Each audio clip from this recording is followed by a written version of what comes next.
अस्सलाम वालेकुम दोस्तों, ड्रामा सीरियल शेर की आने वाली साहब बहुत दिलचस्प होती जा रही हैं। आखिरकार वही हुआ है जिसका सबको इंतजार था। शेर असाइलम से निकल चुका है। फजर ने अपनी तमाम तर कोशिशें इस मकसद में लगा दी कि किसी तरह शेर को वहां से निकाला जाए। जब उसने पहली बार शेर को वहां देखा तो वो बहुत परेशान होती है।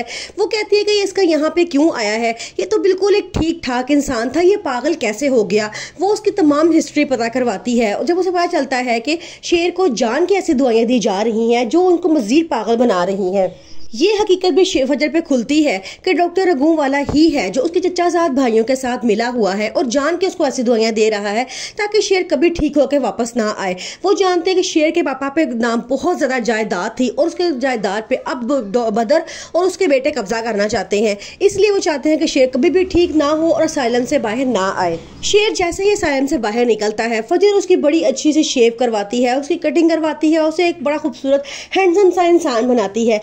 आहिस्ता शेर भी यह बात जान चुका होता है कि फजर मेरे फेवर में है। वो फिर जैसे कहता है कि तुमने मेरी जिंदगी पे इतना बड़ा एहसान किया है, मेरी जिंदगी तुम्हारे लिए उधार है, अगर कभी मुझे मौका मिला तो मैं ये उधार जरूर उतारूंगा। लेकिन फजर कहती है कि मुझे ऐसा कुछ नहीं चाहिए, मैं सिर्फ ये चाहती हूँ जिस तरह तुमने मेरी जान बचाई थी, उस रात मुझे वापस घर पहुंचाया था, इसी तरह मैंने तुम्हारी मदद की है। शेर के घर वापस लौटने के बाद अब बदरुज़्ज़मान बड़ा परेशान है क्योंकि डॉक्टर रघु वाला उसे फोन करता है और बताता है कि शेर भाग चुका है। ये बात सुनकर बदर बड़ा परेशान होता है, कहता है उसे वापस नहीं आना चाहिए था, अब तो वो तमाम जायदाद हमसे छीन लेगा जिसपे हम ऐशो इशरत की जिंदगी गुजार रहे थे। लेकिन फजर के पापा ये बात सुन के बड़ा खुश होते हैं। ये कहते हैं कि बदरुज़्ज़मान ने मेरी बेइज्जती की थी और मुझे बुरा भला कहा था, अब शेर बाहर निकला है तो मुझे ऐसे लग रहा है कि उनके जो कांटे चुभ रहे हैं वो मेरे रास्ते के फूल बन चुके हैं। अब शेर खुद ही उनसे मेरा बदला लेगा क्योंकि जख्मी शेर ज्यादा खतरनाक होता है। वो कहता है कि बहुत अच्छा हुआ है, मेरी बेटी ने बहुत अच्छा काम किया है कि शेर को वहां से भगा दिया है, अब शेर अपने दुश्मनों से खुद ही बदला लेगा।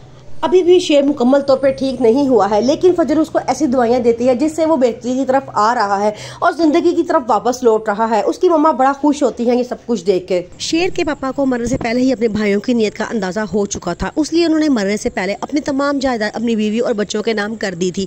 ये बदरुज़्ज़मान जानता था, वो जानता था कि शेर अकेला बचा है और इसके बाद कोई इनके खानदान में लड़का बाकी नहीं रहा, इसलिए वो चाहता है कि शेर कभी भी ठीक होकर घर वापस ना आए। वो तमाम जायदाद पे खुद कब्जा करके बैठ गए हैं और ऐशो इशरत की जिंदगी गुजार रहे हैं और इस मजे में है कि शेर कभी ठीक होकर घर वापस नहीं आएगा और सारी जिंदगी वो उसकी जायदाद पे ऐशो इशरत करेंगे।